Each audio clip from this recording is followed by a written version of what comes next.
screwed. Yeah. Well, I guess we'll see what Toka turns up with this time. He's played a lot of Protoss this evening, but tonight... Oh, in this game. Not happening now. Let's get into the game.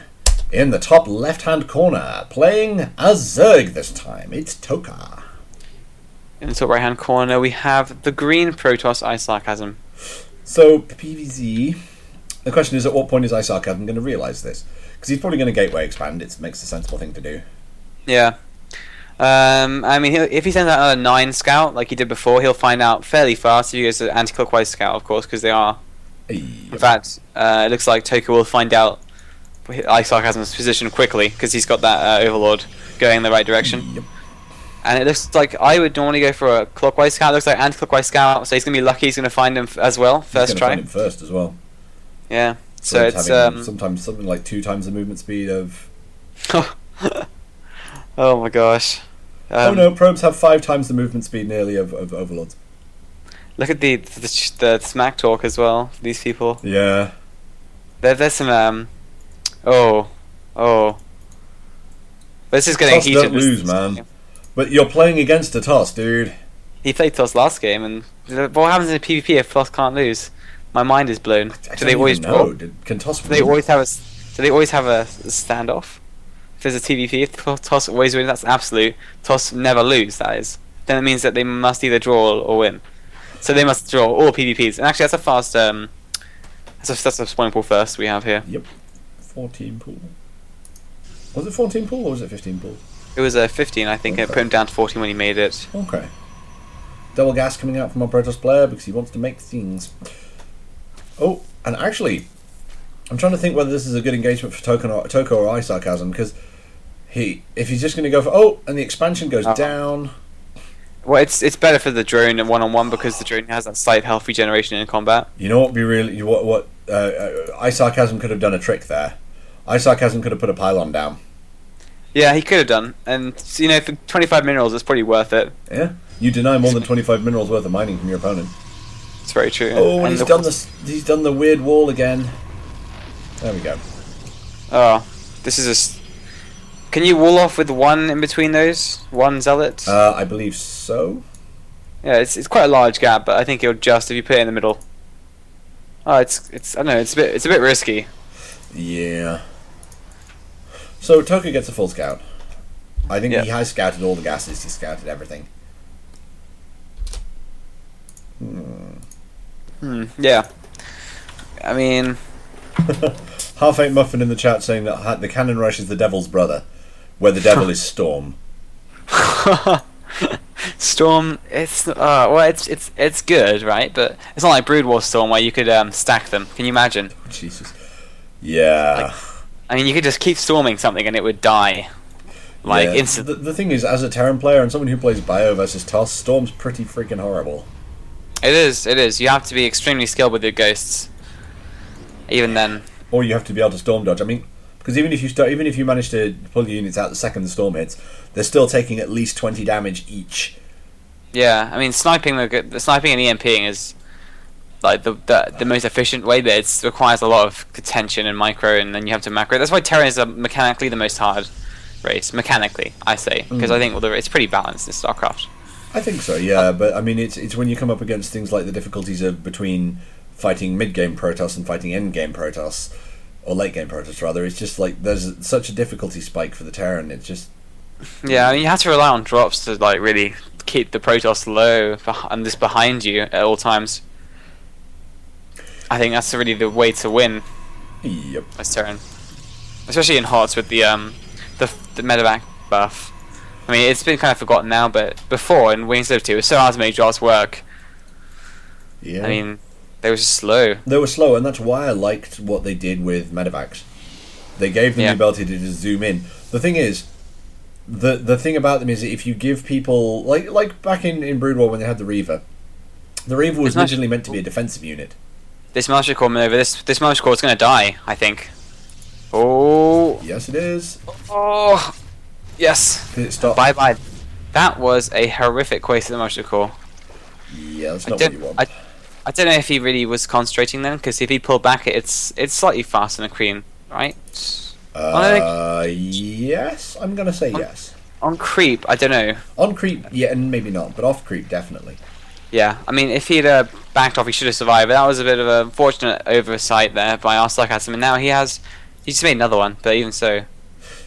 Yeah. No, actually, they're a lot slower than Queens on creep. They're only 1.88. Whereas Queens are 2.5 for Queens on creep. yeah, 2.5. Ish. Yeah, it's exactly 2.5. Was it exactly 2.5? Nice. Yeah. Yep. Fair enough. But yeah, off creep though, they are 0.94. Oh, is there a gap? No, there isn't. Yeah, there is. Oh, no, they didn't. It was blocked by a Zergling going for the... Oh! He's got him... No, he hasn't quite got him trapped. Oh, just trap a few. Nice. He needs to actually kill them, though. There we go. So Toko does lose some of his Zerglings there. He kills one Zealot for the cost of about 10 Zerglings or so. Looking he's lost 10. Yeah, 14 units lost. The energy so, on the force field. Yeah. But then that will regenerate. As long as, I mean, he still has enough energy to force field again on every sentry, so it's not too bad. Oh, double Robo. Oh wow, that's brave, especially because his opponent looks like he might be gearing up to transition into Mutalisks. Well, if he does that, then double Robo doesn't help you very much. Gonna be honest. I mean, with the Lings as well, it looks like he will get Mutalisks. Ling Muta just seems like, and he's got Baning there, so I can't see him doing anything else. Eye drop time. It looks like. Yeah. That's the one. I have to put alarms on, otherwise I forget. It's really annoying. Yeah. Yeah, I understand. Like, I would forget.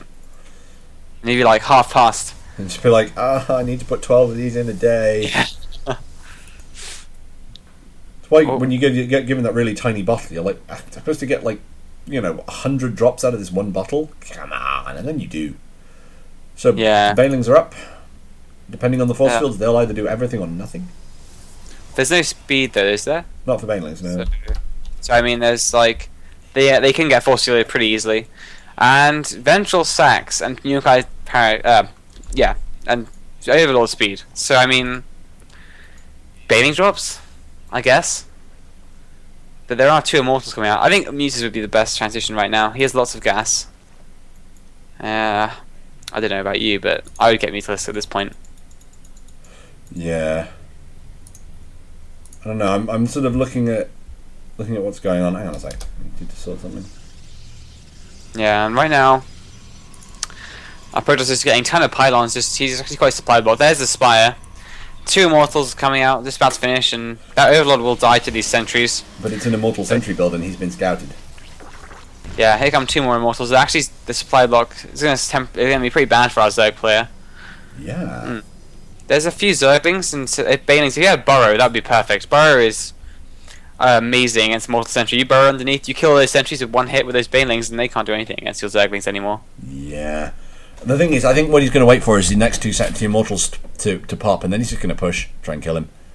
Yeah, I mean, 4 Immortals, that's pretty scary no matter what you have. And there are a lot of Banelings here, but he needs more Zerglings in reality. Yep, especially because the Banelings will only do 10 damage a shot to the Immortal Shields, as opposed to, 20 damage they do standard? Yeah, he's actually getting ready for Baning drop. He's got all these Banelings around these Overlords, look. Yeah, I don't know. It might turn out to be a really good idea. It might just be a little late. It all depends. I'm actually expecting Ice Sarcasm to push at this point. Because he's got the forces. He's making 2 more Immortals. That delay might cost him. So he's going to wait for 6. No, he should go with 4. Yeah, he should just go now. And then wait, and those other 2 can reinforce. Waiting for 6 would be too long. Because the Mutas will be out. Mutas can come out by now, by the way. He has the Spire. And he has the lava. And he has the minerals and gas. He did just use his lava on 2 bases, though. No, he's not got any lava now. He's got 1 lava. He just used it all on Zerglings. Oh, here come the Ling's gonna get the cancel of his 3rd base. That's a nice win. Yep. Oh no, he might not even get the cancel. He might just kill it. Oh, yeah. Wait, no. What? Nope. What?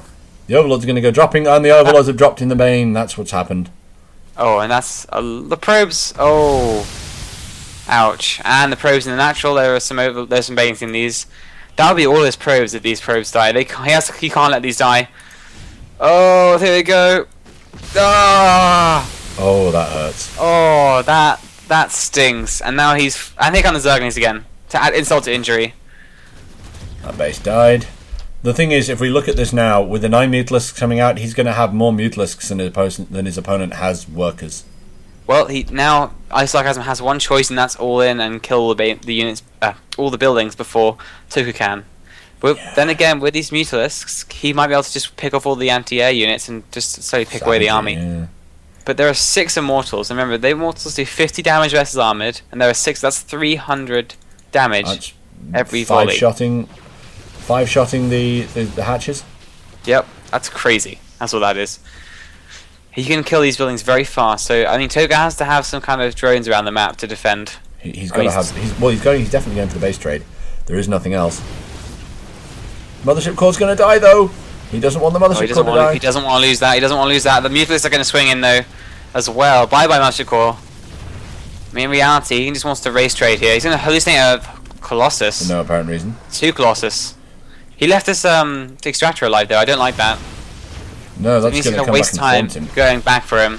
Oh, these Mutalisks are actually going to get picked off, a few of them at least. Oh, the Banelings!